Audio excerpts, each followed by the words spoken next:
नमस्ते दोस्तों, मेरा नाम है सत्येंद्र और इस वाली वीडियो में एक्सरसाइज 10.2 का सेकंड क्वेश्चन करेंगे हम। तो क्वेश्चन नंबर 1 से लेकर 3 तक हमें क्या दे रखा है, बेसिकली एमसीक्यूज क्वेश्चन दे रखे हैं।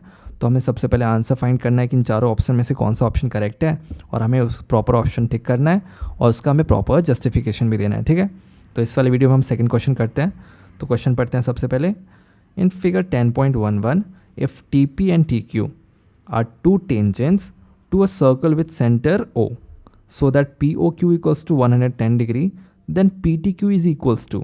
तो इस क्वेश्चन को मैं आपको फिगर से बताता हूँ। तो हमारे पास ये जो एंगल है, सबसे पहले हमें ये वाला एंगल दे रखा है। POQ हमें क्या दे रखा है, हमें एंगल दे रखा है। ठीक है, ये हमें एंगल दे रखा है 110 डिग्री। तो ये एंगल हो गया हमारा 110 डिग्री। और हमें क्या दे रखा है, और हमें बोला है ना, इस जो हमारा ये सर्कल है इस पर दो टेंजेंट्स हैं। कौन कौन से, एक PT और एक QT। हमारे पास एक सर्कल पे दो टेंजेंट्स हैं। ठीक है, और हमें ये वाला एंगल फाइंड करना है। कौन सा एंगल, PTQ। ठीक है, बेसिकली ये वाला एंगल फाइंड करना है। यहाँ पे मार्क कर देता हूँ, इसको मैं एंगल X बोल देता हूँ। ठीक है, तो यहाँ पे एंगल PTQ का मतलब क्या है, एंगल X। बेसिकली मैंने कुछ नहीं, ऐसे नाम दे दिया ताकि मेरे को बार बार ये PTQ ना बोलना पड़े, क्योंकि बहुत बड़ा सा नाम लगता है मेरे को। तो इसलिए मैं छोटा सा एंगल X बोल दूंगा इसकी जगह। ठीक है, कोई दिक्कत तो नहीं है। अब हमें ये एंगल X फाइंड करना है, तो कैसे करेंगे, तो उसके लिए हमें एक प्रॉपर्टी देखनी पड़ेगी। कौन सी प्रॉपर्टी, जो मैंने पिछले क्वेश्चन में भी बताई थी। जो हमारा ये रेडियस होता है और ये जो टेंजेंट होता है, इनके बीच में एंगल कितना होता है, 90 डिग्री का। तो ये एंगल कितना होता है, 90 डिग्री का। तो यहाँ पे मैं लिख देता हूँ, ये एंगल हमारा कितना हो गया, 90 डिग्री। सिमिलरली हमारा ये वाला एंगल कितना हो जाएगा, 90 डिग्री। क्यों, क्योंकि ये हमारा क्या है, ये हमारा रेडियस है और ये हमारा टेंजेंट है। तो ये वाला एंगल भी कितना हो गया हमारा, 90 डिग्री का। अब हमारे पास ये क्या हो गया, पूरा क्वाड्रिलेटरल बन गया। यहाँ से यहाँ तक पूरा क्वाड्रिलेटरल बन गया। क्वाड्रिलेटरल मतलब क्या, ऐसा शेप जिसकी 4 साइड्स होती हैं। ठीक है, तो ये पूरा क्वाड्रिलेटरल बन गया। अब क्वाड्रिलेटरल के जो सारे एंगल्स का सम होता है ना, वो होता है हमारा 360 डिग्री। ठीक है, तो वो फॉर्मूला यूज़ करके हम एंगल X की वैल्यू फाइंड कर लेंगे। ठीक है, तो सबसे पहले मैं आंसर लिखता हूँ, आंसर। ठीक है, एक सेकेंड, इतना गंदा आंसर लिख दिया शी। तो पहले सुंदर सा आंसर लिखता हूँ मैं, आंसर। तो सबसे पहले मैं ये वाली प्रॉपर्टी लिख देता हूँ कि जिस प्रॉपर्टी से मैंने एंगल 90 डिग्री बोला। तो क्योंकि हमारा क्या है, PO परपेंडिकुलर है PT के।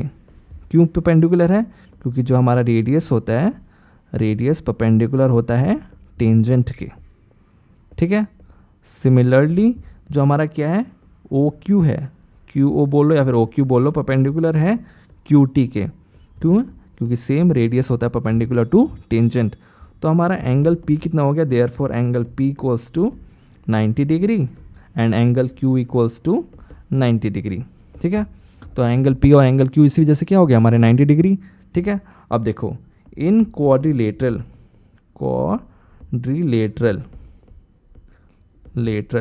कौन सा क्वाड्रिलेटरल बन रहा है हमारा, क्वाड्रिलेटरल मतलब 4 साइड्स। तो एक साइड ये रही, एक साइड ये रही, एक साइड ये और एक साइड ये। कौन सा बन गया, ये हो गया हमारा POQT। ये हमारा क्वाड्रिलेटर बन गया। ठीक है, तो इनके सारे एंगल्स का सम कितना हो जाएगा, 360। तो हमारे पास 3 एंगल तो पहले से हैं। एक एंगल कौन सा है, एक एंगल X है जो हमें फाइंड करना है। तो हमें यहाँ पे हो जाएगा angle X plus 90 degree plus में 110 डिग्री प्लस में 90 डिग्री। ये इसका टोटल सम कितना हो जाएगा, 360। ठीक है, तो एंगल X प्लस, अब देखो इसको सबको जोड़ते हैं, 90 प्लस 90 ये हो जाएगा हमारा 180 और 180 प्लस 110, यहाँ पे मैं कर देता हूँ ना, 100 हो, दूसरा पेन ले तो 180 प्लस 110 ये हो जाएगा हमारा 0 8 1 9 2, तो ये हो जाएगा 290। ठीक है, इक्वल्स टू 360। ठीक है, तो यहाँ से एंगल X कितना हो जाएगा, 360 माइनस 290। ठीक है, ये कितना हो जाएगा हमारा 70 डिग्री। तो एंगल X कितना आ गया हमारा, 70 डिग्री। और एंगल X का मतलब क्या, एंगल PTQ कितना आ गया हमारा, 70 डिग्री। तो 70 डिग्री कौन से ऑप्शन में है, ये ऑप्शन B में है। तो ऑप्शन B हो गया हमारा करेक्ट। ठीक है, यहाँ पर डिग्री लगा देता हूँ और इसी के साथ हमारा क्वेश्चन नंबर 2 भी कंप्लीट होता है। अब हम नेक्स्ट क्वेश्चन करते हैं।